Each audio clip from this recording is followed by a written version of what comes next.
Meaning of E H Gombrich. E H Gombrich. E H Gombrich.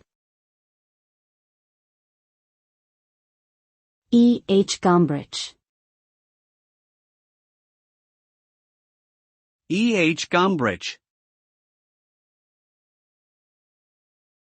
E H Gombrich refers to Ernst Hans Gombrich, an Austrian-born art historian who lived from 1909 to 2001.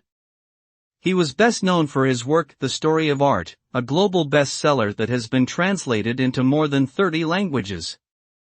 Gombrich's contribution to the field of art history was significant as he challenged traditional methods of analysis and interpretation, instead emphasizing the role of visual perception in the creation and appreciation of art.